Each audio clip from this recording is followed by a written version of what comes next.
my munchkins! Again I'm back with Shakespeare with new energy and lot of food for thought. So without further ado, let's begin. In 1623, some colleagues of Shakespeare published a collection of 36 plays in a Folio edition. These are majorly divided in 3 categories: 14 comedies, 12 tragedies and 10 histories. 2 more plays, that is Pericles the Prince of Tyre and Two Noble Kinsmen, featured in early Quarto edition, which appeared in 1605. Quarto is a Latin word meaning fourth. It is a printer's technique of publication wherein a paper is folded twice and it then produces 4 leaves. The major difference between a quarto and a folio is a quarto is half the size of a folio. Now let's talk about problem plays of Shakespeare. F.S. Boas, in a book Shakespeare and His Predecessors, coined the term, while it was popularized later in 19th century by a Norwegian playwright Henrik Ibsen, who chose to adopt Shakespeare's problem play style in his own plays, like An Enemy of the People, A Doll's House, Hedda Gabler, Ghosts, etc. The 3 problem plays of Shakespeare were All's Well That Ends Well, Measure for Measure, and Troilus and Cressida. Shakespearean problem plays are characterized by their complex and ambiguous tones, which shift violently between dark, psychological drama and straightforward comic material. Problem plays allow the reader to analyze complex and neglected topics rather than arousing simple joy or pain. Today in this video, I am going to describe the 3 problem plays of Shakespeare in all their length, breadth and depth. The first problem play is All's Well That Ends Well. It was written between 1604 and 1605. Heroine of the play, Helena, is the daughter of a famous physician and madly in love with a knight named Bertram. Despite her immense beauty and worth, Helena has no chance to attract Bertram as she is of a low birth and he is a nobleman.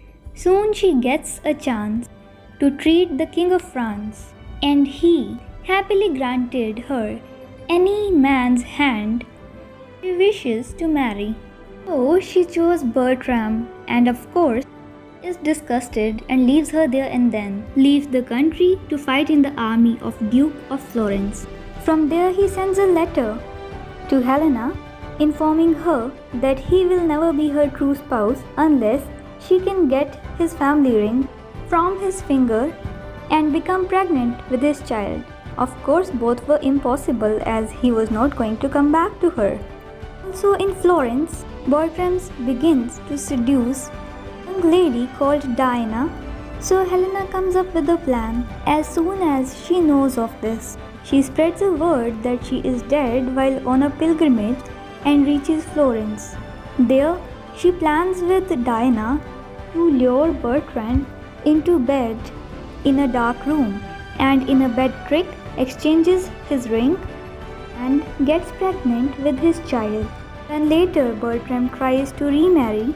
Helena along with the widow's girl Diana appear in the court and proves that she has the ring as per the conditions set by her husband and she now bears the child of her husband. As a result, chastened Bertram consents to be a good husband to her and there is a general rejoicing. This is how the play ends well. Next in the list is Measure for Measure, written between 1603 and 1604. It was then classified as a comedy, but its mood defies those expectations. As a result, some critics have labeled it as one of Shakespeare's problem play.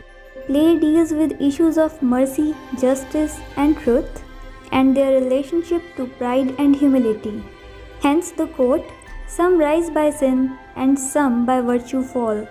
Duke of Vienna, Vincentio, retires for some time, leaving the government in hands of a strict judge Angelo.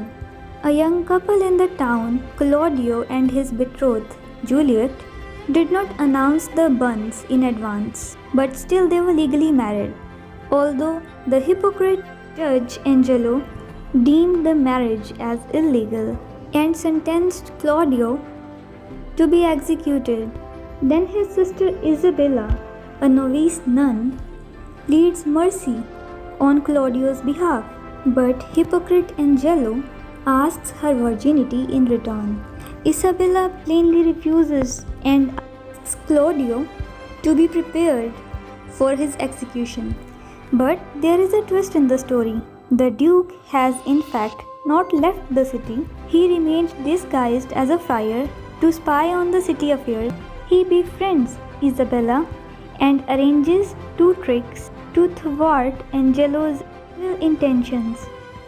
Going towards the end, Duke exposes Angelo and frees Isabella's brother and asks Isabella to marry him.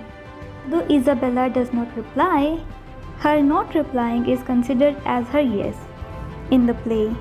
The last problem play is Troilus and Cressida.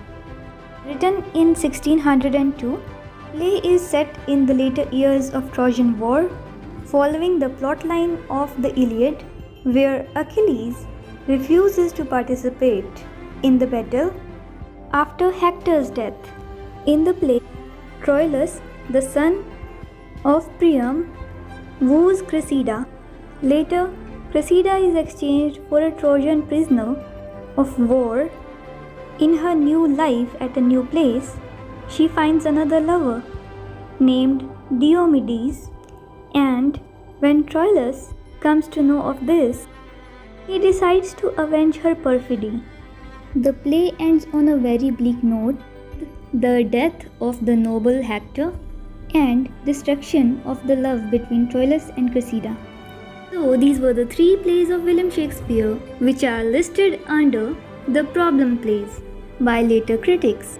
I hope you all enjoyed my video. After all, who doesn't love to hear stories?